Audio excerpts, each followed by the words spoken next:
Perkenalkan saya Novita yang akan memandu jalannya acara pada hari ini.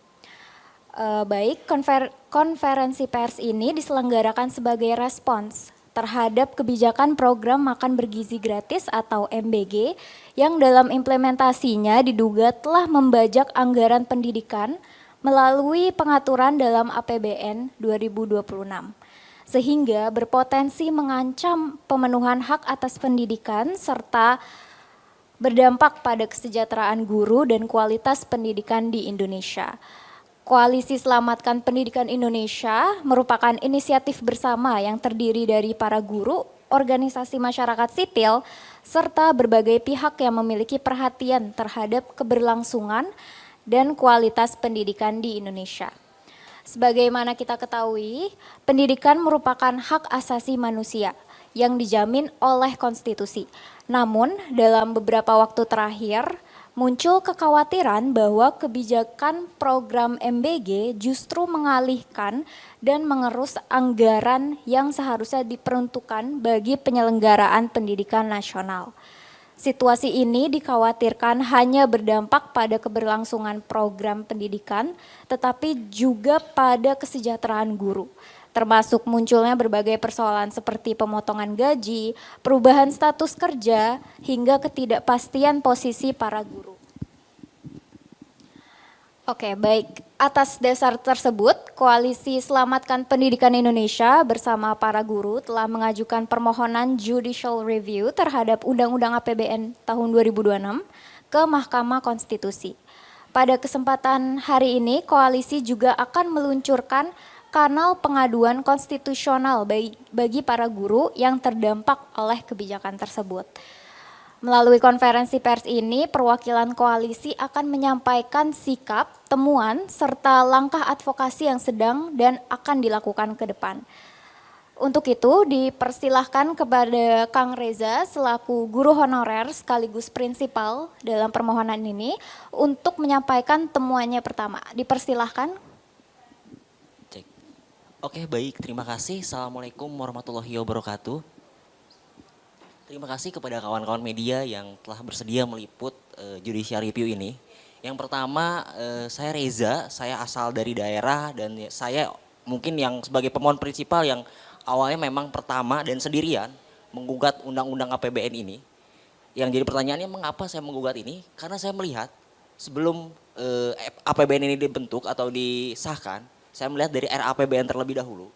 Dan saya merasa, dan ini perasaan yang memang benar-benar saya rasakan sebagai guru pada saat ini, yang dimana jenjang karir sebagai guru ini penuh ketidakjelasan. Ketika negara mampu mengalokasikan dana ratusan triliun untuk program makan bergizi gratis, akan tetapi saya merasakan sendiri bahwa kepastian karir saya ini masih abu-abu. Itu yang pertama. Lalu yang kedua, saya pun merasakan bahwa ada keuangan finansial saya yang mungkin benar-benar kacau dalam profesi ini. Sehingga saya bertanya-tanya sendiri, apakah memang benar alokasi dana yang dilakukan oleh pemerintah untuk program MBG ini tepat sasaran? Atau memang ada korban yang dirugikan selain saya? Lalu dari hal inilah saya menelisik lagi undang-undang APBN ini dan saya melihat temuan lain kepada rekan kerja saya, terutama di P3K paruh waktu. Banyak kawan-kawan saya yang mengalami penurunan gaji yang cukup signifikan. Ada yang belum mendapatkan upah selama pelantikan sejak di bulan Desember sampai di bulan ini, bulan Maret. Ada juga yang penurunan upah signifikan, yang awalnya misalnya katakanlah nih upahnya itu dari mulai 2 juta turun 1 juta, ada yang mendapatkan upah 100.000 bahkan, dan lain sebagainya. Ini cukup menohok buat saya, karena mau bagaimanapun itu adalah rekan kerja saya. Ketika formasi kosong atau sebagainya, pasti kita sendiri yang akan membantu. Itu yang pertama. Lalu yang kedua, sekarang kalau kondisinya seperti ini, siapa yang kelak akan mengajar anak-anak kita? Kalau misalnya katakanlah orang-orang sudah tidak mau menjadi guru karena tidak ada jenjang karir yang pasti. Itu yang menjadi pertimbangan saya. Karena saya tidak ingin apa yang terjadi pada saat ini akan terjadi juga di masa yang akan datang. Kita memikirkan peruk anak-anak kita, tetapi lupa bahwa ada guru yang harus dinafkahi juga. Itu alasan yang kedua. Dan yang ketiga, ketika pemerintah menerapkan aturan yang dimana merasa bahwa dengan 400.000 seperti yang dikatakan oleh Sekretaris Kabinet atau Seskap Teddy atau Letkol Teddy mungkin yang mengatakan bahwa pemerintah telah berkontribusi langsung soal pemberian upah kepada honorer sebesar 400.000. Sekarang yang jadi pertanyaan saya seperti ini. Apakah menteri-menteri kita atau DPR kita mendapatkan 400.000 sebulan? Apakah cukup 400.000 sebulan? Apakah sudah merasa layak 400.000 sebulan bahwa saya adalah superhero bagi guru-guru saya, bagi pendidik dan sebagainya? Apakah itu layak? Saya rasa tidak, teman-teman. Dan 400.000 kalau dibagi itu mungkin hanya sekitar 13.000 per hari. Coba 13.000 sehari untuk apa? Kami punya keluarga, kami punya anak-anak, kami punya masa depan, kami ingin punya tempat tinggal yang layak. Apakah itu perlakuan negara kepada guru? Maka atas dasar inilah saya sebagai guru honorer mungkin yang dianggap lemah secara hukum, kadang dianggap ilegal mungkin oleh sebagian orang yang kurang punya empati. Saya memberikan diri saya untuk mengajukan judicial review atau permohonan uji material sampai saya di tahap bertemu kepada rekan-rekan yang satu visi, khususnya dari dari Mas Iman, dari Koalisi Selamatkan Pendidikan Indonesia, dari LBH dan sebagainya. Sehingga dari hal inilah yang menjadi dasar saya bahwa apa yang saya lakukan hari ini atau yang kita lakukan hari ini itu bukan cuma untuk kita, tapi untuk anak-anak kita di masa yang akan datang. Itu yang menjadi kekhawatiran kami. Jadi hal ini bukan cuma soal upah guru kurang, bukan soal itu. Tapi soal bagaimana anak-anak kita nanti mendapatkan pendidikan yang layak dan berkualitas. Saya berani bertaruh bahwa orang-orang yang dengan teriak lantang menyatakan bahwa mereka sepakat MBG, mereka tidak akan benar-benar makan MBG dan upah mereka tidak terkurang. Saya berani jamin itu. Siapapun itu yang mengatakan itu, entah dari anggota DPR, entah dari fraksi partai, entah dari kementerian dan sebagainya, saya berani bertaruh itu. Sekarang masa depan pendidikan anak-anak kita ada di undang-undang ini. Mungkin itu yang bisa saya upayakan lewat judicial review ini sih. Untuk selebihnya saya kembalikan ke Mbak Nopi, silakan. Baik, terima kasih atas paparannya. Sebelum kita lanjutkan kepada narasumber berikutnya, saya ingin memperkenalkan narasumber di depan saya. Ada di sebelah kiri paling ujung ada Bang Edi dari YLBHI, kemudian ada Bang Iman dari P2G, kemudian ada Bang Reza, kemudian ada Mbak Eva dari ICW, dan yang terakhir ada Bang Daniel dari LBH Jakarta. Dan kemudian kita juga ada narasumber terakhir yaitu Bushro Mukodas selaku dosen, aktivis Muhammadiyah dan pemerhati pendidikan yang akan hadir melewati Zoom meeting secara online. Oke, baik. Untuk pemaparan berikutnya, saya akan serahkan kepada Bang Iman dari P2G. Silakan.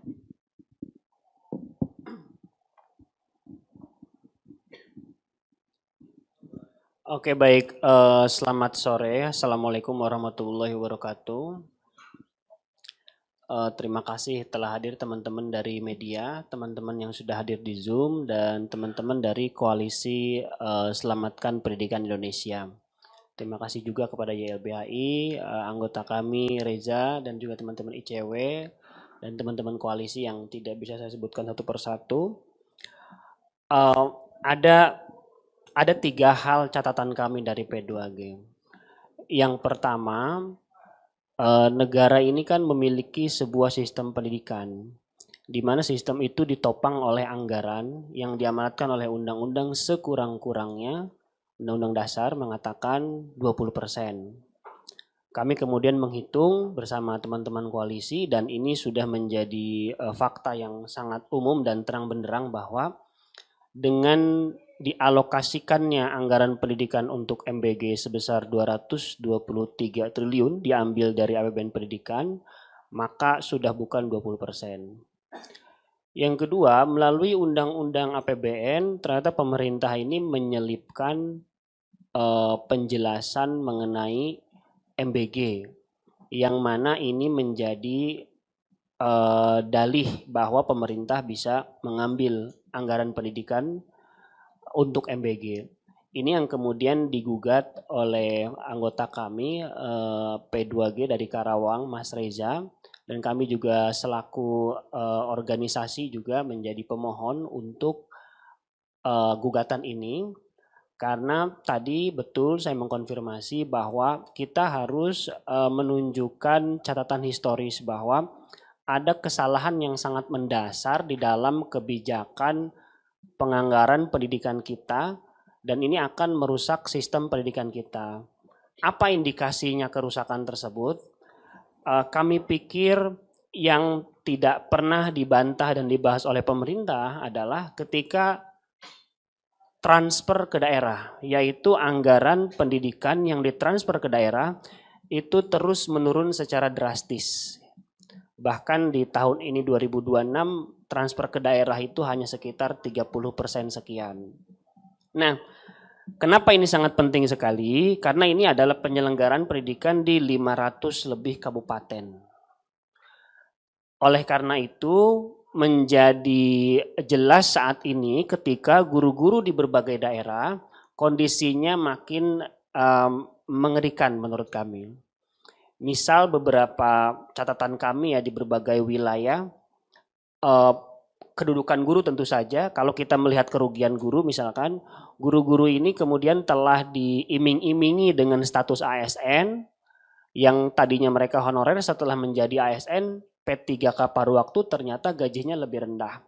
Usut punya usut, ternyata pemerintah daerah ini kekurangan uang. Anggaran pendidikan yang transfer ke daerah itu sedikit sehingga melakukan penghematan, pembagian sana sini. Yang terbaru kemudian yang lama sudah kita rilis misalkan kejadian di Kabupaten Dompu gajinya 100.000, yang di Musirawas 100.000, Dompu 139.000, di Kabupaten Serang misalkan dan juga di daerah Jawa Barat itu kisaran antara 100 sampai 600.000. Yang memprihatinkan adalah beberapa pemerintah daerah ini menggaji guru dengan dana BOS plus dari Pemda. Di Kabupaten Serang, di Kota Serang itu guru mendapatkan gaji dari Pemda 40.000 dengan asumsi guru tersebut sudah mendapatkan 960.000 dari dana BOS. Dan juga kemudian di Provinsi Banten ini tidak hanya berkaitan guru-guru honorer saja. Sebetulnya untuk semua jenjang guru yang dianggap paling sejahtera seperti PNS, P3K, lalu P3K paruh waktu dan honorer semuanya terdampak. Di kabupaten di Provinsi Banten misalkan guru P3K itu TPP tunjangan dari daerahnya itu turun drastis dari sekitar 1, sekian juta menjadi hanya 350.000. Jadi ini sudah terasa betul bagaimana ketika APBN untuk pendidikan digunakan untuk MBG, fenomenanya itu langsung terhadap guru, langsung membuat guru gajinya berkurang. Apalagi sekarang Lebaran, banyak guru-guru sudah melaporkan, terutama guru-guru P3 paruh waktu, mereka tidak punya jaminan THR, sementara pegawai SPPG itu sudah dijamin THR-nya. Saya kira dengan demikian mandat pendidikan yang dialokasikan terhadap MBG ini mandatnya sudah tidak ada lagi, mengingat mereka yang bekerja di pendidikan yaitu guru justru tidak mendapatkan porsi yang layak, yang manusiawi untuk digaji oleh anggaran pendidikan. Yang terakhir menurut kami satu lagi, MBG ini tidak pernah ada kajian serius tentang MBG, kenapa dia disebut program yang baik, lalu kemudian bagaimana implementasi di sekolah, karena temuan-temuan kecil kami di berbagai tempat, MBG itu cenderung mengganggu pembelajaran, MBG mengganggu kurikulum di sekolah, dan MBG ini seperti kita lihat beberapa fenomena, ada dua hal. Yang pertama menyebabkan keracunan, saya kira itu sudah sangat jelas. Dan yang ketiga adalah melemahnya iklim demokrasi di sekolah. Karena ada pemaksaan, tidak boleh posting, guru tidak boleh posting, murid tidak boleh posting, lalu kemudian ada intervensi dari luar, pihak yayasan ataupun SPPG ataupun dari pihak-pihak tertentu eksternal dari sekolah, saya kira ini merusak sistem demokrasi di dalam sekolah. Karena di sekolahlah kita akan mengajarkan bahwa demokrasi itu dilindungi undang-undang, bahwa guru itu harus sejahtera, bahwa anggaran pendidikan kita sekurang-kurangnya 20%. Mungkin itu saja dari saya. Terima kasih. Assalamualaikum warahmatullahi wabarakatuh. Baik, terima kasih kepada Bang Iman atas pemaparannya. Berikutnya, selanjutnya akan dilanjutkan oleh Abang Daniel dari LBH Jakarta. Silakan. Ya, baik. Terima kasih rekan-rekan semua. Mungkin tadi yang sudah disampaikan sama Mas Iman dan Mas Reza itu adalah alasan kenapa kami menggugat gitu ya. Dan saya akan menjelaskan sebetulnya apa yang kami gugat uji material ke Mahkamah Konstitusi. Jadi kami menguji ada 2 sebetulnya objeknya, yaitu pasal 22, boleh next PowerPoint-nya. Pasal 22 ayat 3 dan penjelasan pasal 22 ayat 3 dari Undang-Undang Nomor 17 tahun 2025 tentang APBN 2026. Bisa di next PowerPoint-nya. Ya ini ya, Undang-Undang 17 tahun 2025, bisa next lagi. Ya, ini pasal 22. Jadi di pasal 22 ini dijelaskan bahwa anggaran pendidikan itu 769,081 sekian triliun. Jadi sekitar 769 triliun. Nah, dari anggaran tersebut itu adalah sebesar 20,01% dari APBN. Nah, jadi undang-undang ini mengklaim ini sudah sesuai dengan undang-undang dasar, yaitu 20% untuk pendidikan. Tapi di ayat 3-nya, anggaran pendidikan dimaksud pada ayat 1, jadi dari 769 triliun itu termasuk untuk pendanaan operasional penyelenggaraan pendidikan. Nah, sampai sini belum ada yang aneh. Keanehannya muncul di penjelasannya. Boleh next? Di penjelasannya, pendanaan operasional tersebut termasuk program makan bergizi pada lembaga yang berkaitan dengan penyelenggaraan pendidikan, baik umum maupun keagamaan. Nah, di sini asal muasal permasalahannya. Jadi kami menilai ada semacam upaya dari Presiden dan DPR untuk menyeludupkan, membelokkan, atau bahkan membajak anggaran pendidikan untuk kebutuhan program prioritas pemerintah yang tidak berkaitan dengan pendidikan, yaitu makan bergizi gratis. Boleh di next mungkin? Ya, boleh next lagi, sekali lagi. Nah, ini adalah peraturan Presiden nomor 118 tahun 2025. Ya, di sini kalau kurang jelas teman-teman di bagian sini ya, ini adalah komponen anggaran pendidikan. Teman-teman bisa cek ini lampiran ke-6 ya. Jadi komponen anggaran pendidikan poin 1.1.23 untuk Badan Gizi Nasional itu sebesar 223 triliun. Jadi 223 triliun dari 769 triliun anggaran pendidikan itu digunakan untuk Badan Gizi Nasional. Yang mana itu adalah support terhadap makan bergizi gratis. Boleh di next? Artinya kalau kita buat perhitungan gitu ya, dari total APBN ya sekitar 3.000 triliun gitu ya atau 3 kuadriliun, 20%-nya dipakai untuk anggaran pendidikan. Tapi dari 20% ini sekitar 5%-nya itu ternyata itu adalah anggaran MBG. Jadi sebetulnya anggaran pendidikan kita hanya 14,2% dari keseluruhan total APBN. Ya, jadi itulah inti dari permohonan yang kami ajukan. Kami merasa undang-undang APBN ini mengakali konstitusi dengan membuat anggaran pendidikan tidak 20% dari kewajibannya dalam pasal 31 ayat 4 Undang-Undang Dasar, melainkan hanya 14,2% yang benar-benar digunakan untuk pendidikan. Sisanya 5,8% digunakan untuk makan bergizi gratis. Boleh next. Nah ini dalil-dalil yang kami ajukan, next lagi aja.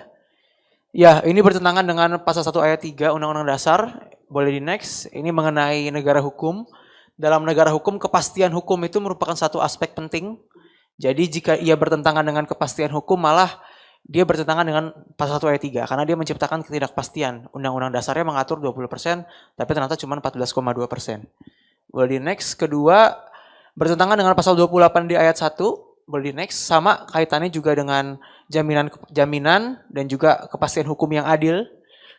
Di next. Next lagi, selanjutnya pasal 28 di ayat 2. Next, ini mengenai kepastian kerja ya. Jadi 28 di ayat 2 itu mengenai kepastian kerja, bagaimana pengurangan anggaran di MBG ini menyebabkan ketidakpastian kerja. Yang mana salah satu poin besarnya itu adalah stabilitas kerja. Jadi bagi guru-guru, bagi para pendidik, bahkan bagi perguruan tinggi sebetulnya yang setiap tahun dikurangi BOPTN-nya, biaya operasional perguruan tinggi negeri, itu setiap tahun dikurangi. Nah, itu menyebabkan ketidakpastian kerja karena menyebabkan guru, dosen ataupun tenaga pendidik lainnya itu mengalami ketidakpastian jenjang karir, terutama guru-guru yang belum PNS gitu ya, guru-guru baik honorer ataupun P3K ataupun P3K paruh waktu. Di next, ini yang tadi stabilitas kerja. Ya, selanjutnya pasal 31 ayat 1 dan 31 ayat 4, boleh di next. Nah, pasal 31 ayat 1 dan 31 ayat 4 ini soal pendidikan. Jadi yang namanya hak atas pendidikan itu dijamin dan 31 ayat 4 itu menjamin 20% anggaran dari APBN itu digunakan untuk penyelenggaraan pendidikan nasional. Dan kami merasa ini adalah bentuk pembelokan terhadap kewajiban tersebut. Jadi kami merasa MBG ini, hasil kajian kami, bukan merupakan bagian dari pendidikan, melainkan bagian dari fungsi kesejahteraan sosial ataupun kesehatan, karena berkaitan dengan gizi. Next. Ya, ini juga nanti akan dijelaskan lebih lanjut. Next. Ya, kami juga meminta MK untuk memutus dan mengadili permohonan ini sesegera mungkin. Kenapa? Karena APBN ini ada batas waktunya sampai 31 Desember 2026. Sebagaimana kita tahu, di GR material itu banyak yang lambat pemutusannya. Undang-Undang Cipta Kerja sampai sekarang belum diputus, hampir 1 tahun begitu ya. Jadi kami meminta untuk MK sesegera mungkin untuk memutus dan mengadili perkara ini. Karena ada time sensitivity di situ. Kemudian petitum, kami mohon MK untuk mengabulkan permohonan. Yang kedua untuk memberikan tafsir konstitusional terhadap pasal 22 ayat 3 dengan menyatakan bahwa pasal ini harus dimaknai anggaran pendidikan sebagaimana dimaksud pada ayat 1, termasuk untuk pendanaan operasional penyelenggaraan pendidikan dan tidak termasuk program makan bergizi. Dan yang ketiga, kami meminta MK untuk menghapus penjelasan pasal 22 ayat 3 dan memerintahkan untuk pemuatan putusan ini dalam Berita Negara Republik Indonesia. Nah, mungkin itu yang dapat saya sampaikan, nanti silakan ditambahkan oleh teman-teman lainnya. Terima kasih. Oke, baik. Terima kasih kepada Bang Daniel atas pemaparannya. Untuk pemaparan berikutnya akan dijelaskan oleh Bang Edi dari YLBHI. Silakan.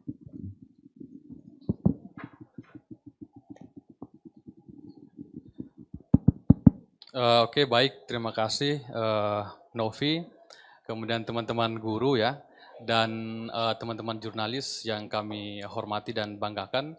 Terima kasih sudah bergabung dalam konferensi pers ini. Jadi melihat konstruksi norma pasal 22 ayat 3 dan penjelasannya ya di Undang-Undang APBN 2026 dan Peraturan Presiden yang disampaikan tadi oleh Daniel, ini membuktikan teman-teman bahwa lagi-lagi pemerintah tidak pernah belajar dari kesalahan sebelumnya tentang memasukkan kebijakan MBG atau sebelumnya memasukkan kebijakan-kebijakan komponen lain di luar pendidikan ke dalam sistem penyelenggaraan pendidikan nasional.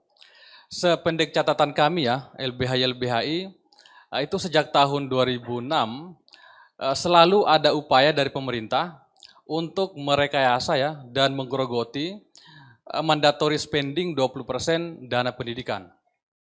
Misalkan melalui rekayasa pendidikan kedinasan itu harusnya mendapat jatah dari 20%. Dan sedemikian rupa. Dan kami mencatat sampai saat ini terkait pendidikan, MK sudah mengeluarkan 3 putusan pentingnya secara berturut-turut dari tahun 2006, 2007, dan 2008 yang MK memutuskan secara konsisten bahwa mandatory spending 20% ini itu adalah sifatnya imperatif. Artinya tidak bisa diganggu-gugat untuk komponen anggaran-anggaran di luar pendidikan atau yang kita sebut sebagai constitutional floor atau ambang batas minimal pematuhan kewajiban pendidikan. Nah, dalam pertimbangan MK mengatakan bahwa jika dibandingkan dengan negara-negara lain, ternyata Indonesia adalah negara yang paling rendah alokasi pendidikan dari APBN. Betul kan? Dari beberapa riset.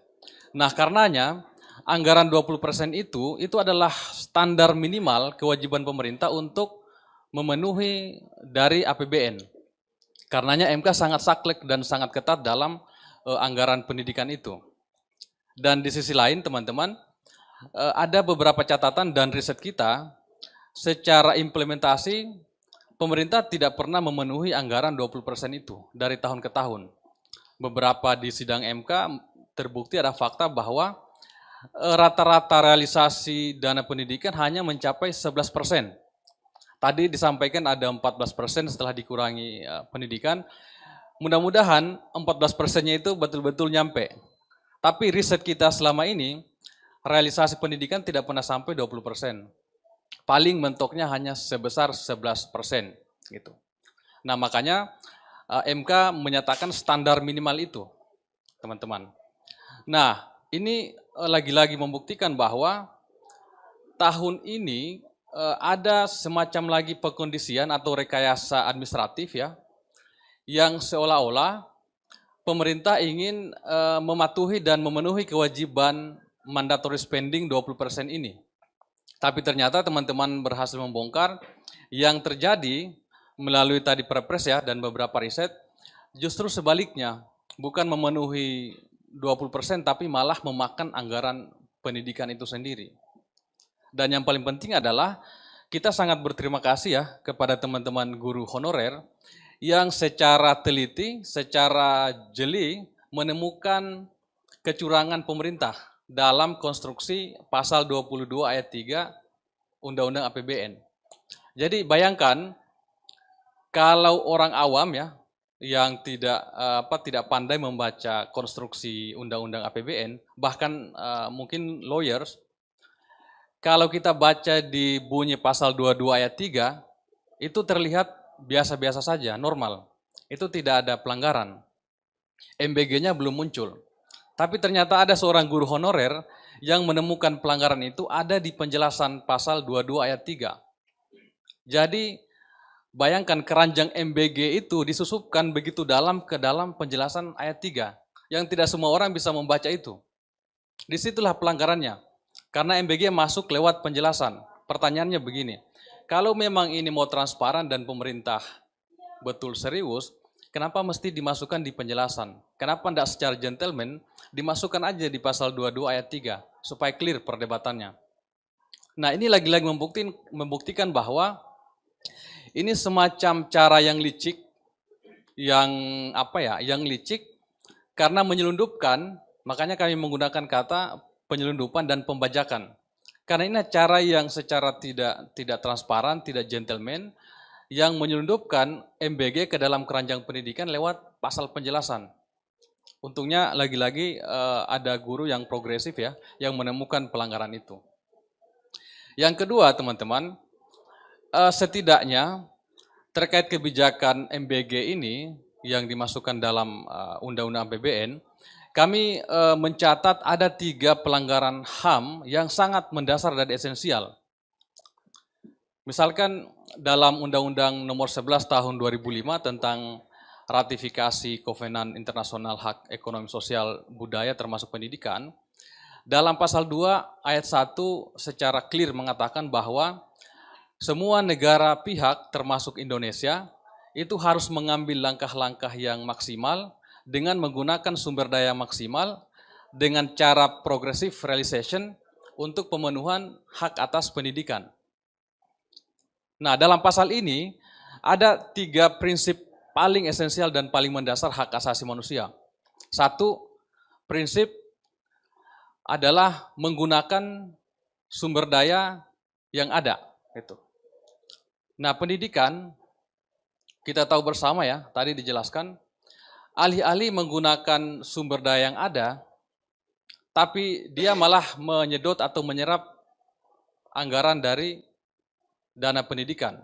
Nah, jika hitung-hitungan matematisnya ya, kalau selama ini anggaran pendidikan hanya terrealisasi 11%, kemudian 11%-nya itu dikuras lagi untuk MBG yang kurang lebih 223 triliun, kurang lebih 46% lah ya, maka sebenarnya secara real, realisasi anggaran pendidikan itu berpotensi turun sampai pada level 5%, 5-6% teman-teman. Jadi bayangkan pendidikan sebagai tulang punggung atau investasi besar bangsa ini, itu hanya dialokasikan 5% dari alokasi APBN. Yang kedua, ada prinsip pemerintah harus menggunakan langkah-langkah yang secara bertahap atau progressive realization. Karena dalam istilah HAM memang konteks pemenuhan yang begitu besar memang diharuskan untuk melakukan secara bertahap. Ini untuk memastikan pemenuhan hak atas pendidikan ini tidak mengganggu hak-hak yang lain. Nah, faktanya MBG yang harusnya menurut risetnya teman-teman memprioritaskan kira-kira wilayah-wilayah mana yang membutuhkan MBG berdasarkan data, kemudian kelompok mana yang paling membutuhkan dan dihubungkan dengan ketersediaan data. Alih-alih melakukan skema prioritas dan bertahap, malah sebaliknya MBG dilakukan secara brutal ya, secara represif dan tadi melanggar prinsip demokrasi dan dilakukan secara serampangan. Dan tentu kebijakan yang brutal ini itu berkonsekuensi melanggar prinsip yang ketiga, yaitu prinsip tidak boleh mengambil langkah mundur atau tidak boleh melanggar pemenuhan hak-hak yang telah ada atau non-retrogression gitu, langkah mundur. Nah, MBG tadi yang dijelaskan ya, anggaran pendidikan yang harusnya misalkan diperuntukkan oleh untuk guru ya, untuk kesejahteraan guru, sarana prasarana, kurikulum, kualitas pendidikan. Tapi karena anggarannya diserap kurang lebih 220 triliun untuk MBG, maka secara langsung bisa dipastikan aspek kesejahteraan, aspek kualitas pendidikan itu akan menjadi turun. Karena secara logis saja, kalau anggaran sebesar itu dipindahkan untuk BGN, untuk makan bergizi, maka yang sebelah pasti akan menurun. Ya, kita tinggal lihat saja hasilnya 1, 2 tahun, 5 tahun, atau puluhan tahun ke depan. Nah, sehingga karena inilah kita semua di sini, masyarakat sipil ya, dan tentu menghimbau kepada rekan-rekan yang lain yang peduli terhadap hak atas pendidikan dan generasi bangsa ini ke depan, MBG ini harus segera dihentikan. Karena ini tidak hanya bicara soal makan, gizi, dan pangan, tapi ini bicara tentang masa depan bangsa ini. Kira-kira begitu. Untuk sementara demikian.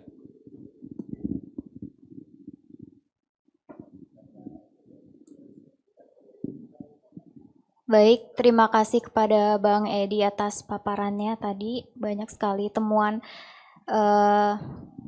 yang sangat menarik ya. Kemudian kita bergeser kepada Mbak Eva dari ICW untuk melakukan pemaparannya, dipersilahkan. Oke, baik. Terima kasih Kak Novita. Selamat sore teman-teman media dan juga teman-teman koalisi Selamatkan Pendidikan Indonesia. ICW sendiri bergabung di Koalisi Pendidikan Selamatkan Indonesia tentu bukan tanpa sebab begitu ya, karena selain ICW juga melakukan pengawalan terkait kebijakan-kebijakan makan bergizi gratis di awal, kita juga di beberapa koalisi pendidikan ikut melakukan pemantauan-pemantauan terkait tata kelola di sektor pendidikan. Kenapa ICW juga ikut melakukan pemantauan di bagian tata kelola sektor pendidikan? Karena kebijakan MBG memang belum memperhatikan kesejahteraan guru. Di sini saya juga menampilkan soal konteks bagaimana profil kesejahteraan guru Indonesia. Ini ada salah satu penelitian dari kawan-kawan IDEAS dan juga Dompet Duafa bahwa pemotongan 20% anggaran pendidikan dalam APBN untuk program makan bergizi gratis ini berpotensi memperburuk kondisi kesejahteraan guru. Yang pertama misalnya, di dalam slide menunjukkan 42,4% guru berpenghasilan di bawah 2 juta, bahkan pada guru honorer dan juga guru kontrak mencapai 74,3%. Karena penghasilan yang rendah, 55% guru harus memiliki pekerjaan sampingan, 79,6% memiliki utang, dan 56% pernah menggadaikan barang saat kebutuhan mendesak. Tentu, lagi-lagi ini jadi sebuah pertanyaan, apakah MBG ini merupakan solusi untuk pendidikan? Tentu boleh soal peraturan presiden terkait tata kelola MBG. Nah, kita bisa melihat bahwa peraturan presiden terkait tata kelola MBG ini baru disahkan 10 bulan pasca jalannya program. Jadi wajar ketika pelaksanaan MBG di awal ya sangat carut-marut, walaupun sekarang meskipun udah ada kebijakannya makin parah kayaknya, banyak racunan dan intimidasi dan lain sebagainya. Kemudian sepanjang pelaksanaan MBG, ketika sudah disahkan, sudah adanya perpres, ini justru malah rujukan tata kelolanya mayoritas berada pada level aturan BGN dan dokumen internal ketimbang produk hukum yang lebih layak. Sehingga ya suka-suka BGN ketika misalnya mengeluarkan anggaran sebesar apapun dan lain sebagainya. Jadi wajar temuan ICW pada saat baru-baru ini kita menemukan ada beberapa afiliasi-afiliasi partai politik, tim ses Prabowo dan lain sebagainya yang memang ikut dalam mensukseskan dapur-dapur MBG di wilayah. Nah, ini juga ada indikasi bahwa standar pengadaan barang dan jasa pemerintah untuk MBG justru dilonggarkan ketimbang diperketat. Ini kita bisa melihat ada perubahan terhadap peraturan pengadaan barang dan jasa terkait tata kelola penyelenggaraan program MBG, di mana karena MBG ini masuk ke dalam proyek strategis nasional, sehingga dalam konteks pengadaan ini bisa dilakukan dalam penunjukan langsung. Pengadaan dalam penunjukan langsung ini biasanya dalam konteks pengawasan, kemudian juga transparansi, ini sangat sulit sekali kita awasi begitu. Karena kita nggak tahu siapa pemenang dan siapa yang memenangkan tender dalam pengadaan tersebut.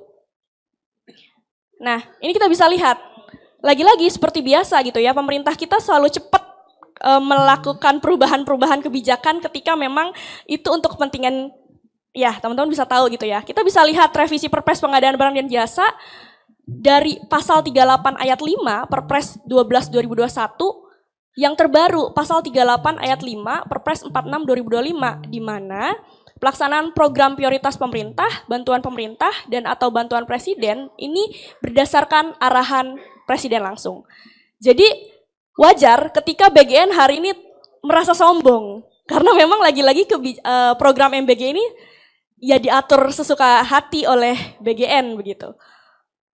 Nah, selain kita melakukan beberapa temuan-temuan soal afiliasi, ICW juga bersama beberapa mitra di wilayah di Jabodetabek, Bandung, DIY, Sumatera, NTB, NTT, Bali, kita baru-baru ini juga melakukan pemantauan langsung, baik itu di SPPG, dapur-dapur, di sekolah-sekolah, dan lain sebagainya. Dan di sini saya tampilkan pola-pola temuan terkait pelaksanaan program MBG di sekolah, terkhusus dampaknya kepada guru. Yang pertama adalah perubahan peran guru. Tadi Mas Imam menyampaikan bahwa akhirnya banyak intimidasi dan lain sebagainya, jadi itu juga dirasakan oleh guru gitu. Guru diposisikan sebagai pelaksana teknis program MBG, bayangkan guru yang secara tugas dan fungsinya memberikan pengajaran dan lain sebagainya, akhirnya mengalihfungsikan untuk mengatur makan bergizi gratis ini begitu, dan bahkan bertanggung jawab untuk kehilangan ompreng, kemudian ketika anak-anak murid tidak mau makan dan lain sebagainya, guru yang justru malah dimarahi orang tua dan lain sebagainya. Kemudian penambahan beban kerja. Yang pertama, akhirnya guru harus mengawasi distribusi makanan, mencatat program, mengelola alat makan, mencatat siswa yang alergi, membujuk siswa yang nggak mau makan, kemudian menangani makanan yang ditolak, terus juga yang baru-baru ini menangani kasus-kasus keracunan, yang akhirnya guru semua tuh yang kena gitu kan, protes dari orang tua, protes dari anak-anak dan lain sebagainya. Jadi double burden ya guru ya, Mas. Kemudian tekanan terhadap guru, ada intimidasi, ancaman dalam mengkritik kualitas makanan, kemudian juga ini dimintai pertanggungjawaban. Dan terakhir, dampak pada pembelajaran, akhirnya waktu dan fokus guru pada kegiatan belajar mengajar berkurang. Jadi ya wajar ketika kualitas pendidikannya akhirnya minus gitu ya. Mungkin itu dulu kali ya dari saya. Terima kasih. Oke, baik. Terima kasih kepada Mbak Eva atas pemaparannya. Mungkin bisa dilanjutkan oleh Bapak Bushro yang telah hadir dalam Zoom meeting kita. Apakah bisa dipaparkan Zoom-nya? Oke. Oke, selamat sore Bapak. Oke, nggak apa-apa Pak. Boleh langsung saja lakukan pemaparannya. Terima kasih. Ya, dipersilakan Pak. Jadi begini, ketika saya ketemu teman-teman di Jakarta kemarin tentang CRP MPK ini, itu dengan pertimbangan yang cukup matang lah, baik faktanya maupun konsep-konsep tentang mengapa CR ini kita ajukan itu. Nah sekarang secara umum itu saya menambahkan, yang pertama, ketika negara ini, terutama pemerintah itu semakin nekat dan brutal memaksakan kehendaknya sepihak, bukan kehendak yang mempunyai kualitas moral birokrasi, karena itu sepihak dan tidak terbuka. Tidak ada proses public influence, itu nggak ada. Public participation lah, itu nggak ada sama sekali. Banyak contoh itu, tidak hanya ini aja, tapi contoh yang lain, terutama di era Jokowi itu yang sekarang semakin kuat diteruskan oleh Prabowo. Gejala itu kita lihat, saya juga mengamati di Muhammadiyah itu, bahwa program MPK ini tidak lepas dari kultur politik yang seperti kita rasakan. Yang semakin anti demokrasi, anti kritik, dan juga anti hak asasi manusia. Dengan sejumlah contoh. Nah, ada yang spesifik tentang MPK ini. Tadi sudah disampaikan dengan baik oleh ICW ya. Demikian juga oleh teman-teman di Selios ya. Nah, melihat gejala yang semakin brutal program pemerintah ini, tidak hanya MPK sesungguhnya, tapi juga Koperasi Merah Putih dan Antara itu semuanya kan tertutup tanpa riset, berarti anti ilmu.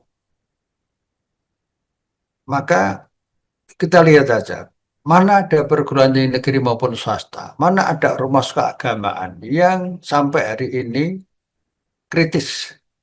Kalau ada kita apresiasi secara proporsional. Setahu saya belum ada sampai sore ini. Bahkan sebagian itu malah menerima full. Atau yang kedua, perguruan tinggi negeri maupun swasta itu ada fakultas-fakultas gizi. Tapi sampai sore ini siapa juga yang atas nama fakultas melakukan kritik. Walaupun kritiknya itu tentu saja akademis, ya, faktual. Gak ada. Di antara yang menonjol itu adalah guru besar di gizi di mana fakultas kedokteran, fakultas gizi UGM. Tapi itu perorangan. Yang lumayan lah, lumayan. Tapi atas nama lembaga itu tidak ada. Nah, saya ingin menyimpulkan dan memaknai dan menyimpulkannya bahwa ketiadaan seperti ini itu macam-macam sebabnya. Apapun macam-macam sebabnya itu ada campuran rasa takut, kemudian pragmatis. Ini proyek gede banget. Itu satu. Yang kedua, tidak ada transparansi tentang pengadaan barang itu. Alat-alat dapur itu yang saya lihat sendiri di satu tempat, dapur BGN itu semuanya made in China. Ada persoalan tentang tender. Nah, juga anggaran. Apalagi ditambah dari ICW tadi, sedot sana, sedot sini, dan sebagainya. Akhirnya yang terjadi adalah seperti yang kita baca selama akhir-akhir ini.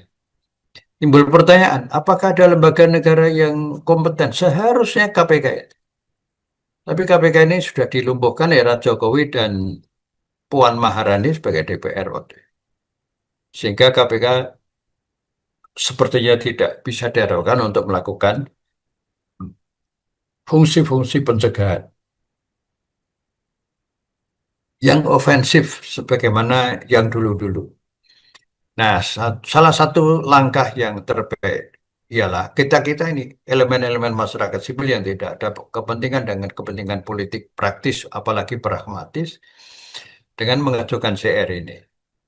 Nah, saya berharap bahwa CR ini nanti kita bisa gelembungkan sedemikian rupa dan teman-teman pers bisa membantu gerakan-gerakan moral konstruktif ini dengan pemberitaan yang maksimal, yang optimal, baik media cetak maupun online maupun yang lain-lain lah. Nah, ini penting sekali agar rakyat itu bisa memahami. Ada poin yang saya baru tahu pagi tadi, ya, diskusi dengan orang, bahwa kualitas makanan yang dipakai untuk BGN ini, untuk MBG ini, itu ada yang dikhawatirinya, yaitu mengandung racun-racun sebagaimana makanan-makanan yang lain yang fast food itu. Sudah banyak korban yang mengalami sakit parah sampai apa namanya operasi ginjal, cuci darah dan sebagainya. Saya mengenal beberapa di antara mereka itu. Nah, sekarang siapa yang mengontrol kualitas nutrisinya itu, kualitas kesehatannya? Kan tidak ada. Apalagi atas nama lembaga. Jadi orang itu berpendapat begini. Apakah ini bukan semacam satu apa ya pelemahan generasi yang akan datang? Istilah saya, apakah ini bukan teroris teroris yang real, yang the real terrorism? Korbannya adalah ini dengan dalih BGN tadi, MPG tadi. Saya menambahkan juga bahwa MPG ini praktek tersebelum money politik untuk pemilu yang akan datang. Tapi dengan sangat brutal ya, dan kemudian menimbulkan korban yang banyak sekali. Nah, itu saja komentar saya dan harapan saya bagaimana besok itu ketika kita sampai di MK itu teman-teman wartawan nanti juga bisa membantu mempublisir yang secara maksimal itu. Nah, kita tegaskan lagi, sekarang walaupun sore ini ada teman-teman wartawan, tapi besok itu kesempatan yang baik di depan gedung MK itu. Saya insya Allah akan berangkat pagi, nanti sorenya dari MK langsung saya pulang kembali, karena malamnya ada acara yang sudah saya jadwal di Yogyakarta. Jadi saya harus mengucapkan terus terima kasih pada teman-teman YLBI, ya, teman-teman IJW dan lain-lainnya yang secara insaf atas kesadaran spiritual dan kewarasan akalnya memilih jalan yang lurus, jalan yang terhormat, yang beradab, tampil dengan dengan kajian-kajian yang sebelumnya dilakukan, termasuk teman-teman Selios juga yang besok itu nanti kita lihat. Pokoknya kita menggugat. Lepas nanti putusnya bagaimana, tapi kita melakukan pendidikan politik sekaligus bahwa ada masyarakat yang sadar demokrasi, komitmen demokrasinya kuat, itu mengajukan gugatan pada pemerintah lewat jalan yang ada. Soal putusannya, kita sulit sekali dalam situasi sekarang ini. Satu contoh aja, yaitu kita sama-sama membuat PSN, Undang-Undang Cipta Kerja di MK itu, sudah selesai. Sekarang ini sudah setengah tahun, belum ada putusan dari MK. Apa di balik itu semuanya? Nah, mudah-mudahan uh, gugatan MPG ini karena langsung mengenai kualitas sumber daya kesehatan masyarakat secara luas dan belum lagi seperti analisis ICW tadi dampak kerugian tentang kualitas pelayanan pendidikan itu jelas tersedot. Ini bagaimana nanti di dalam replik duplik itu bisa kita tambahkan untuk menyempurnakan dasar-dasar gugatan fundamentum petitum yang sudah dibuat dengan baik oleh teman-teman semuanya. Saya kira gitu, Pak. Saya minta izin untuk angkat kaki dulu ya dari forum ini. Sampai ketemu besok langsung di mana di MK ya, di MK. Sebelumnya saya mampir ke Selios dulu, karena ada rencana pertemuan di sana.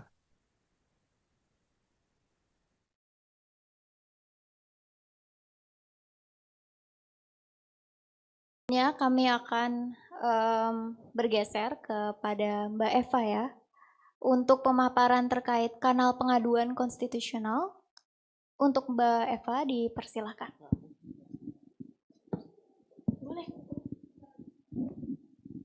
Ya, teman-teman, supaya tidak tertukar gitu ya. Tadi yang disampaikan Pak Busro itu adalah beliau akan menjadi pemohon dalam permohonan lain yang akan diajukan besok. Permohonannya tentang Undang-Undang APBN juga dan berkaitan sama MBG juga.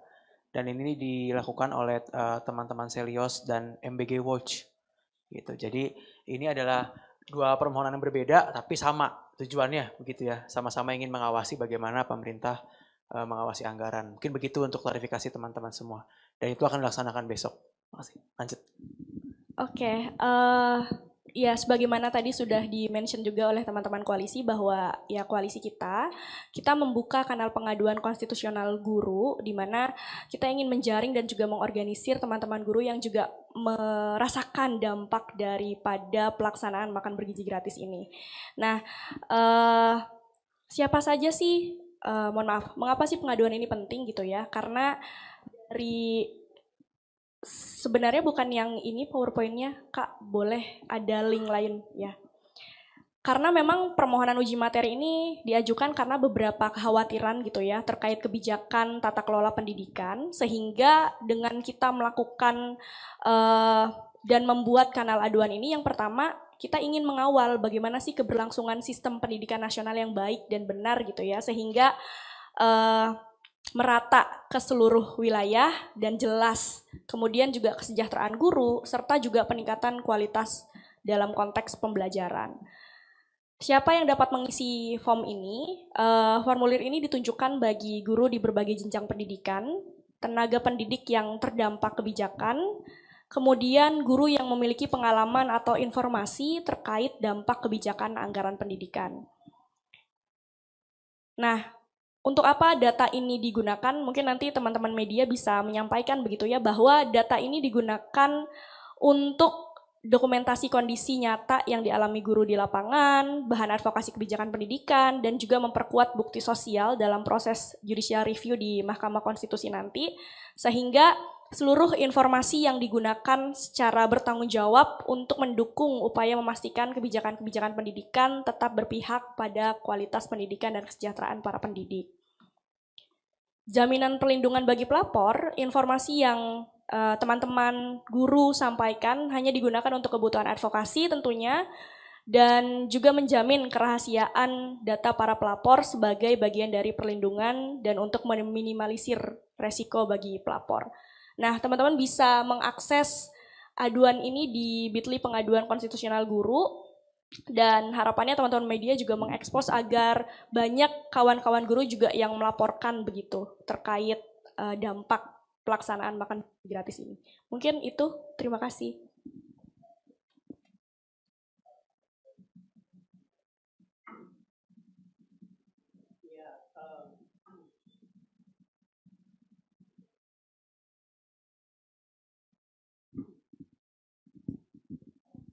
Oke, baik, terima kasih. Alhamdulillah wa syukurillah kita meluncing ini ya, kanal pengaduan konstitusional guru. Kami dari Perhimpunan Pendidikan dan Guru ingin menekankan kembali bahwa ini adalah hak konstitusional guru yang dilindungi oleh Undang-Undang Dasar, dilindungi oleh Undang-Undang Guru dan Dosen, bahwa guru itu dilindungi, ada 4 perlindungan guru, perlindungan hukum. Di sini juga ada teman-teman LBH akan menjelaskan lebih lanjut. Kedua, perlindungan profesi. Kita sebagai guru mendidik, ini juga bagian dari pendidikan publik, bagian dari pendidikan kita di sekolah. Yang ketiga adalah kita juga dilindungi dalam hal kesehatan dan keselamatan kerja. Jadi kalau guru keracunan MBG jelas dia tidak selamat kira-kira gitu. Artinya dalam bekerja dia terganggu. Dan yang terakhir adalah perlindungan hak cipta. Namun kemudian kepada teman-teman guru yang melihat kanal ini, sekali lagi bahwa kanal ini adalah hak konstitusional guru dan semua guru dilindungi untuk melaporkan. Dan datanya tentu bersifat rahasia, kami dari koalisi punya sistem etika dan untuk merahasiakan data-data ini. Tetapi kemudian tadi ya, data ini sangat berguna sekali, terutama untuk guru-guru itu sendiri, dan saya meyakini bahwa di Indonesia ini tersebar banyak guru-guru yang berani untuk menyampaikan apa yang terjadi di sekolah mereka. Dan saya kira ini sangat penting sekali supaya ke depan nanti kita memiliki basis data untuk mengatakan bahwa ada kebijakan pendidikan yang harus dikoreksi. Saya kira mungkin itu penekanan untuk teman-teman guru di seluruh Indonesia. Terima kasih.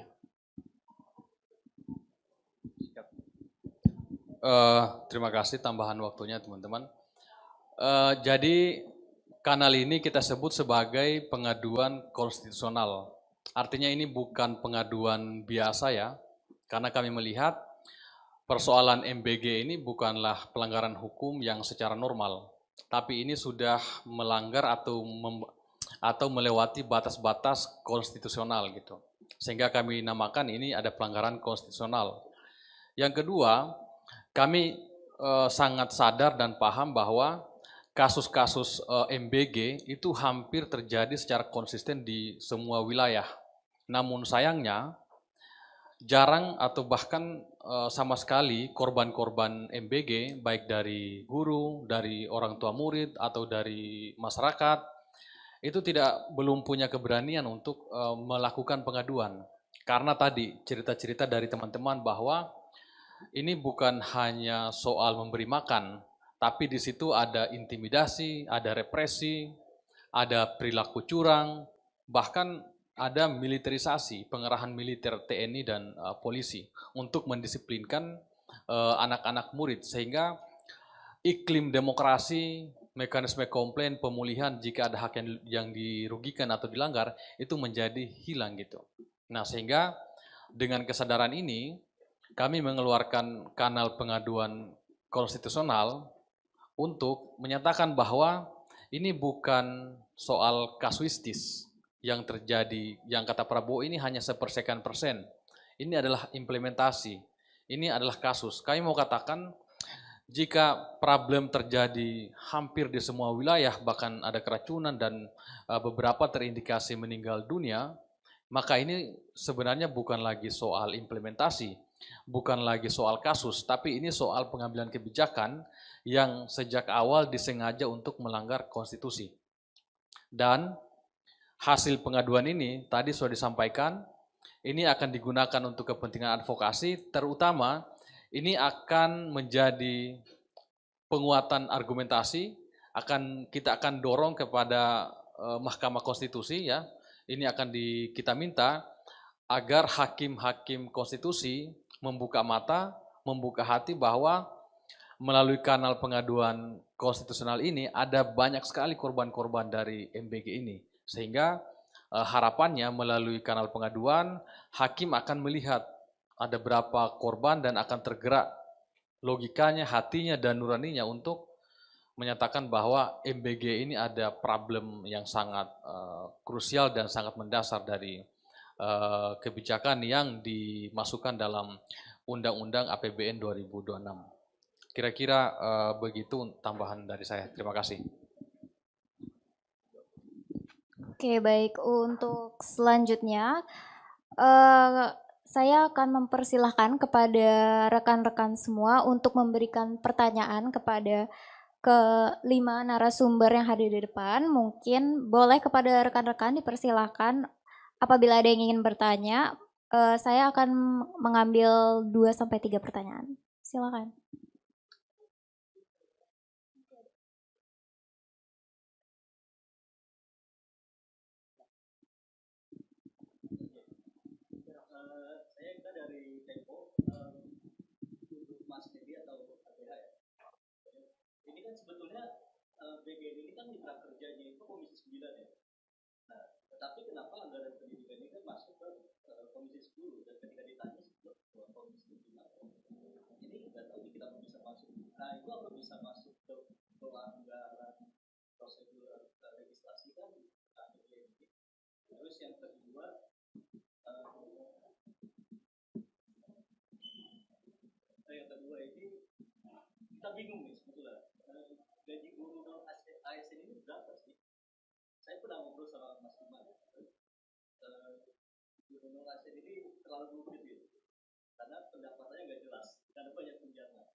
Ya, makasih Mas Eka tadi ya dari Tempo. Ya, pertama-tama begini, memang itu hal yang tidak lazim ya. Tadi kan BGN ini mitra kerjanya Komisi 9.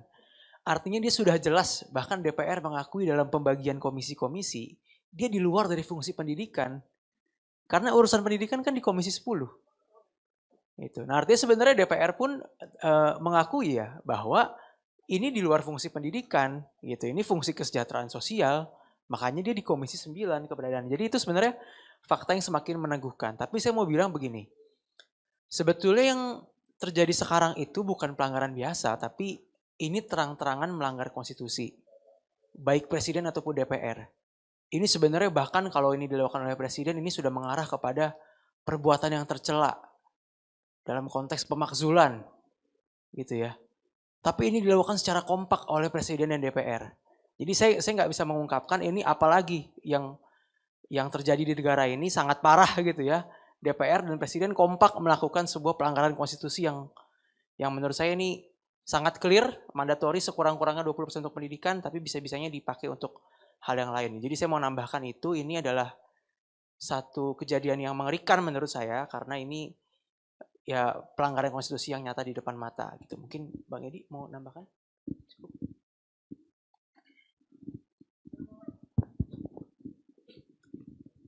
Iya, jadi membaca dan melihat pemberitaan belakangan ini ya, pasca kita mengajukan permohonan JR, yang kalau nggak salah beberapa partai politik juga sudah mulai jujur dan menyatakan bahwa anggaran BGN ini diambil dari anggaran pendidikan. Yang meskipun di awal-awal itu sempat dibantah dari faksi pemerintah, tapi pada akhirnya terbuka juga dan semakin hari semakin boroknya semakin muncul. Kenapa? Karena memang kebijakan ini memang dari awal sengaja dirancang dengan itikat jahat atau ada niat buruk. Sehingga seberapa kuat pun ditutupinya akan terbuka gitu. Karena yang benar tidak akan mungkin bisa ditutupi. Sehingga kita mau katakan bahwa lagi-lagi BGN ini bukan hanya masalah prosedur. Bukan hanya masalah komunikasi antara Komisi 10 dan Komisi 9. Bukan hanya masalah masalah koordinasi. Tapi ini adalah problem mendasar adalah prinsip-prinsip negara hukum yang diterabas. Etika bernegara yang diterabas tadi, yang sampai sudah berkompromi untuk menerabas semua rambu-rambu rule of law. Misalkan, ada namanya check and balances. Jadi masing-masing lembaga punya tupoksi.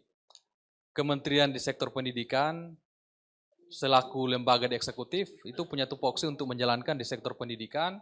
Kemudian di lembaga legislatif, ada Komisi 10 yang itu fokus juga untuk mengawasi dan menganggarkan di sektor pendidikan. Tapi kan faktanya, MBG ini lagi-lagi memangsa semua stakeholder, semua kelembagaan, yang akhirnya menerabas semua prinsip-prinsip dan etika kenegaraan kita. Sehingga terakhir kami mau katakan bahwa ini pelanggaran konstitusi, bukan pelanggaran norma undang-undang, ini pelanggaran prinsip-prinsip negara hukum, karena tadi menerabas semua kewenangan dan check and balances gitu. Atas nama proyek strategis nasional, atau atas nama omon-omon presiden tiba-tiba hari ini Presiden ngomong misalkan gentengisasi, maka semua kebijakan berubah jadi gentengisasi. Apalagi sekelas BGN. Kira-kira begitu.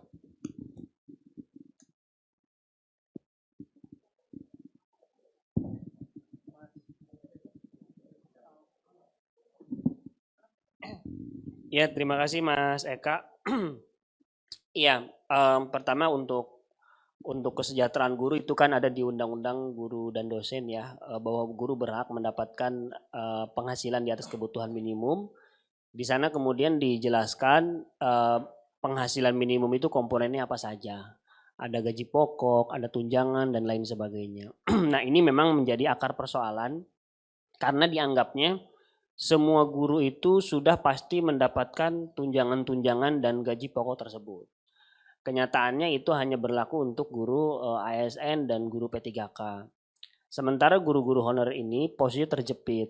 Di dalam Undang-Undang ASN 20 tahun 2023, dia sudah tidak boleh lagi mengisi jabatan guru di lingkungan sekolah negeri katakanlah seperti atau madrasah negeri. Tetapi di sisi lain dia dibutuhkan. Nah, di penghujung tahun 2025 memang ada pengangkatan besar-besaran untuk guru-guru P3 paruh waktu garis miring guru-guru honorer yang awalnya digaji dengan dana BOS, dengan alokasi dana BOS saat itu mencapai 50% boleh digunakan untuk guru honorer.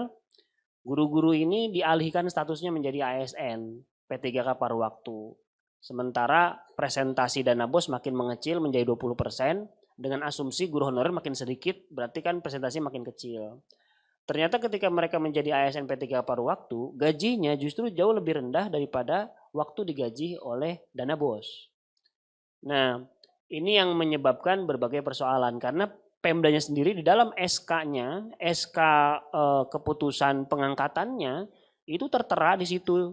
Kabupaten Dompu 139.000 per bulan, Musirawas 100.000 per bulan. Nah, pemerintah memiliki skema penggajian yang menurut saya sangat intinya tidak menjamin kesejahteraan.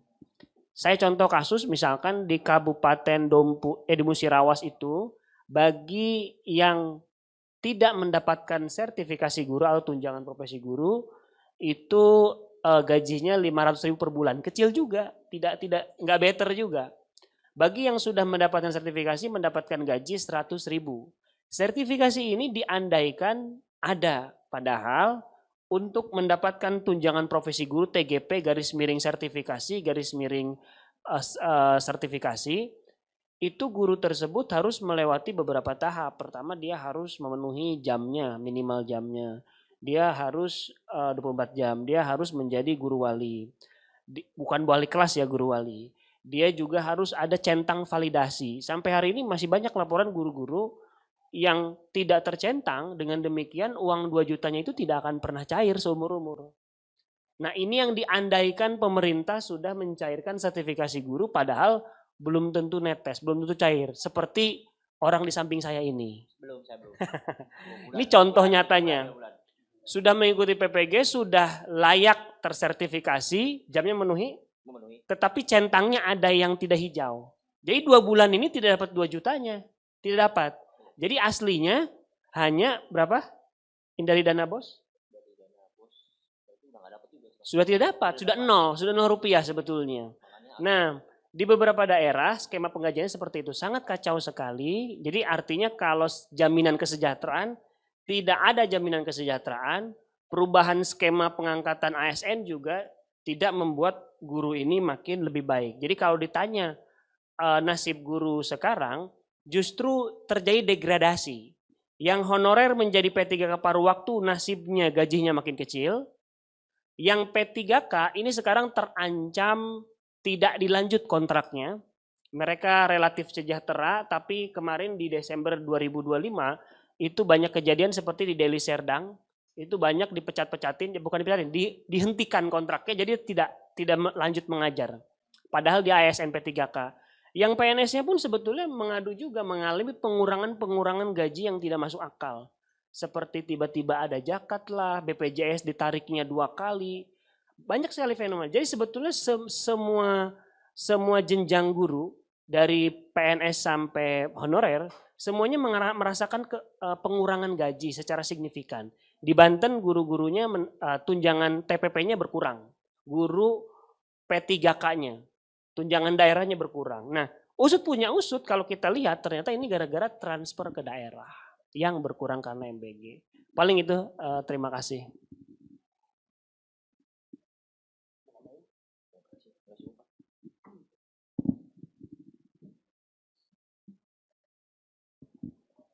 Baik, terima kasih atas jawabannya Bang Iman, Bang Daniel, dan juga Bang Edi. Mungkin ada pertanyaan lagi dari rekan-rekan. Oh.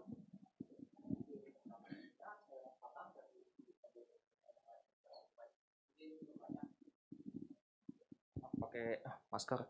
Izin bertanya, kan saya lihat itu banyak ya tentara membagikan MBG di sekolah-sekolah. Nah, apakah ini bisa menjadi salah satu faktor kenapa penyerapan anggaran untuk MBG di anggaran pendidikan itu besar? Dan itu pertanyaan pertama. Pertanyaan kedua adalah ingin bertanya terkait skenario kalau seandainya MBG ini segera dimatikan. Ini kan kalau saya lihat, apakah ini bisa menimbulkan semacam resistensi gitu dari kelompok pemerintah yang mereka menganggap bahwa sudah banyak lagi tuh penggelontaran dana kayak membangun dapur-dapur umum. Jadi kalau seandainya MBG ini segera dihentikan itu kan bisa bilang kayak dana-dana ini kan akan terbuang sia-sia gitu. Itu resistensi yang mungkin akan muncul dari kelompok pemerintah. Mungkin itu saja. Terima kasih.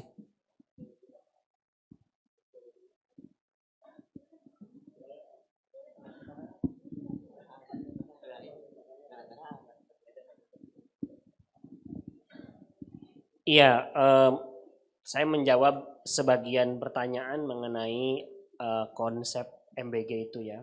Di beberapa negara misalkan seperti Jepang dan China, itu MBG itu terintegrasi dengan sistem sekolah. MBG itu school meal kalau kita sebut ya. School meal itu terintegrasi dengan kalender sekolah. Jadi sekolah libur, MBG libur. Kalau di sini kan kalau bisa lanjut gitu kan. Nah itu problem. Lalu juga kejadian mobil MBG menabrak pagar sekolah itu bukan kasuistik. Itu masalah struktural. Ketika MBG ini datang ke sekolah itu desainnya harusnya cocok dengan sekolah. Misalkan ada parkiran di belakang sekolah, mobil makanan itu datang lewat belakang. Dan di Amerika Serikat misalkan, MBG ini tidak diomprengkan, tidak dibungkus, tidak dinasi bungkuskan. Kalau di Indonesia kan dinasi bungkuskan kan, sehingga ada jeda waktu fermentasi kira-kira gitu. Jadi sangat mungkin terjadi fermentasi, jamur, E. coli dan lain sebagainya. Makanan itu prasmanan di sekolah dan melibatkan warga sekolah dan melibatkan orang tua. Di beberapa tempat sudah ada skema-skema ideal semacam itu. Ada sekolah-sekolah swasta yang orang tuanya memberikan tambahan uang untuk makan di sekolah. Dan itu terintegrasi dengan dapur sekolah. Sehingga kemudian ketika MBG ini datang ke sekolah, dia tidak menghancurkan siklus ekonomi di dalam sekolah yang sudah ada, yaitu kantin. Jadi bagaimana ibu-ibu kantin ini lanjut bekerja untuk memberi makan prasmanan di sekolah. Seharusnya seperti itu MBG itu. Dan tidak menyebabkan kemudian tadi mohon maaf ya, beberapa guru honorer yang gajinya kurang, ini seringkali kami temukan di beberapa daerah menitipkan makanan, jualan makanan di kantin sekolah. Jadi dengan kantin sekolah yang sekarang nasibnya mulai tidak jelas, sebetulnya itu juga berpengaruh langsung terhadap guru-gurunya. Yang dia juga berharap kantin sekolah ini juga menambah gaji mereka yang kurang.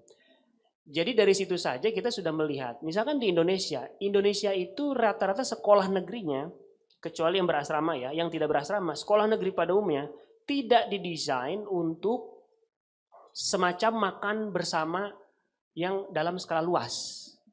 yaitu seperti di Amerika Serikat itu ada pantry-nya, ada tempat makan yang sangat luas. Sementara di Indonesia makannya di kelas.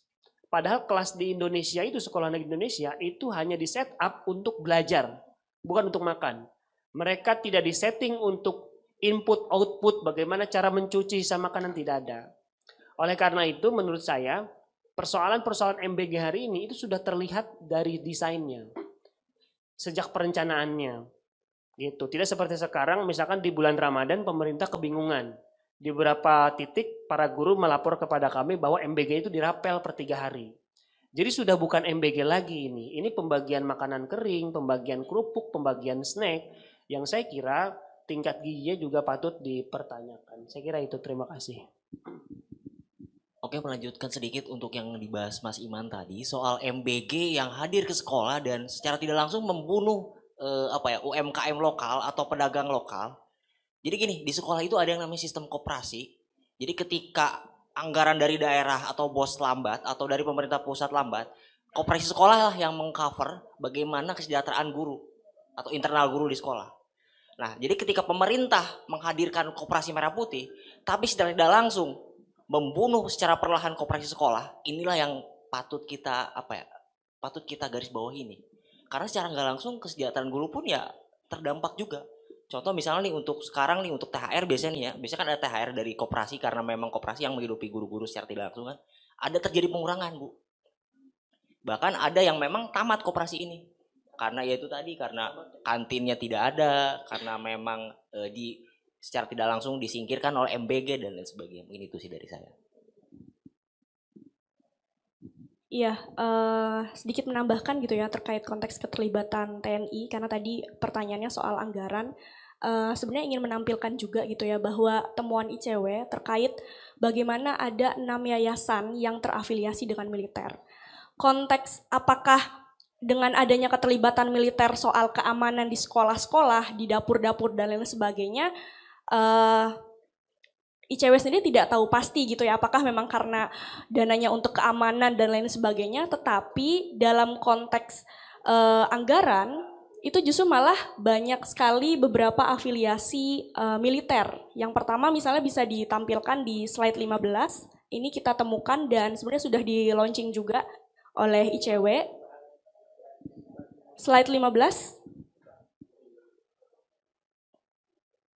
Nah, di slide 15 ini ada 6 yayasan yang terafiliasi dengan militer. Yang pertama Yayasan Adi Upaya, kemudian yang kedua Yayasan Purnawirawan Pejuang Indonesia Raya, yang ketiga ada Yayasan Kartika Purnayuda, yang keempat ada Yayasan Manunggal Kartika Jaya, yang kelima ada Yayasan Pengembangan Potensi Sumber Daya Pertahanan, dan juga 6 Yayasan Mu'alaf Indonesia Timur. Kita juga menemukan ada kurang lebih 9 militer aktif di balik Yayasan Mitra BGN.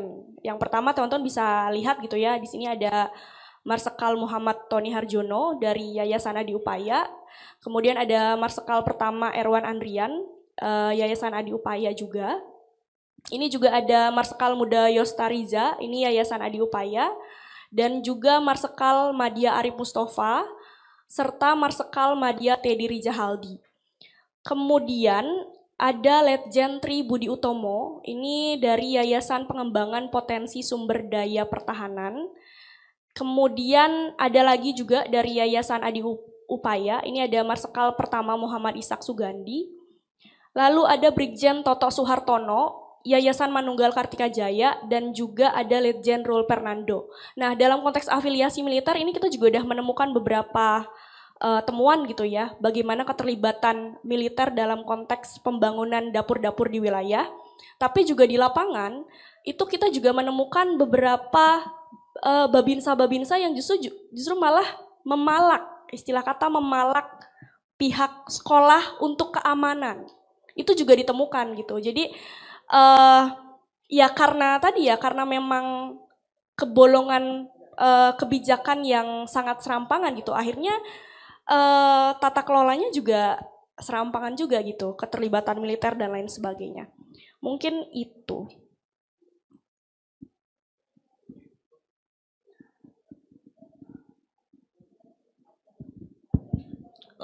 Ya, Pada akhirnya tadi dipantik oleh pertanyaan keterlibatan TNI ya dalam MBG yang pada akhirnya jika kita melihat dalam konteks kebijakan dihubungkan dengan Koperasi Merah Putih, pembangunan batalion yang ditargetkan 200 per tahun kalau nggak salah ya, 90 atau 200, maka ini adalah ada agenda besar yang sedang menerabas masuk ke ruang sipil, yaitu remiliterisasi. Ini bukan MBG hanyalah salah satu kanal untuk remiliterisasi di ruang sipil. Sampai pada masuk ke ranah-ranah pendidikan yang punya sistem dan karakter tersendiri gitu. Di negara-negara lain, mana ada ceritanya militer dan polisi urus makanan gitu. Hanya di Indonesia lah yang super aneh, tentaranya dan polisinya urus makanan di sektor pendidikan lagi. Nah, sehingga ini clear yang diberi makan sebenarnya siapa? Yang diuntungkan sebenarnya siapa? Dari struktur tadi yang ditampilkan dan teman-teman jika kita lihat struktur BGN itu hampir semuanya berasal dari militer. Jadi sebenarnya yang mendapat makanan yang kecil, yang porsi-porsi itu hanya di sekolah, itu pun banyak keracunan, tapi yang mendapatkan ikan kakapnya, bohirnya adalah militer. Jadi sebenarnya kembali ke teori awal bahwa MBG ini sebenarnya dan sesungguhnya adalah program memberi makan untuk militer.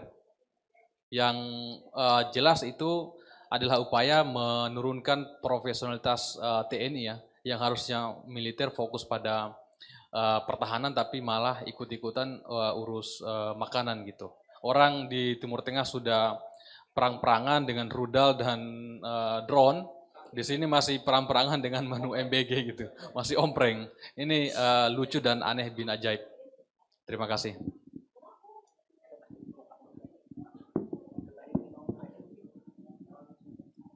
Baik, mungkin pertanyaan terakhir dari rekan-rekan media, dipersilakan, apakah ada?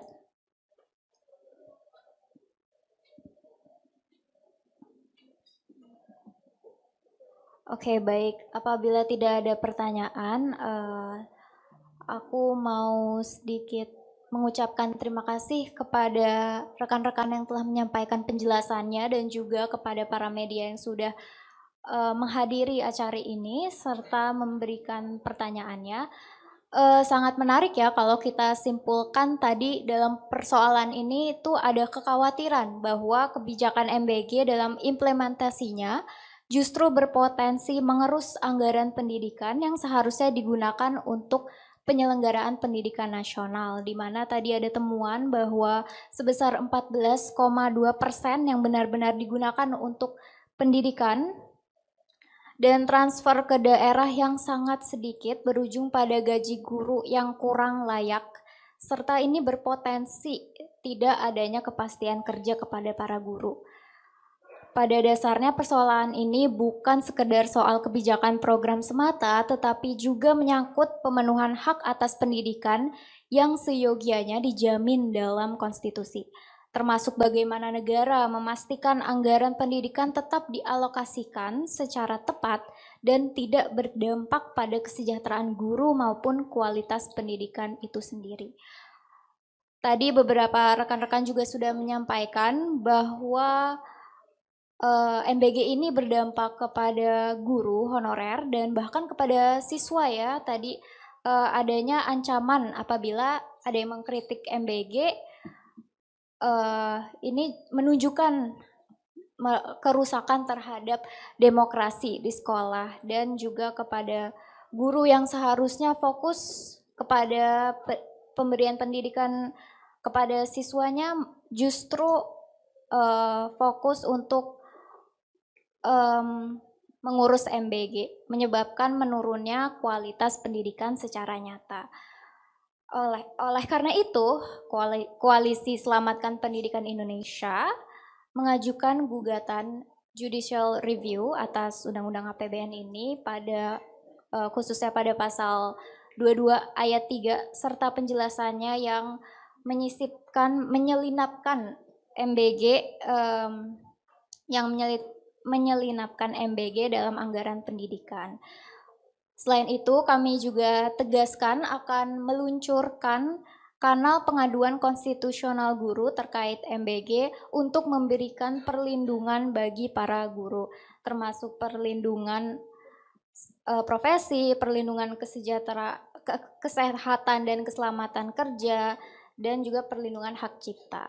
Baik, untuk itu demikian konferensi pers hari ini. Atas perhatiannya, kami ucapkan terima kasih.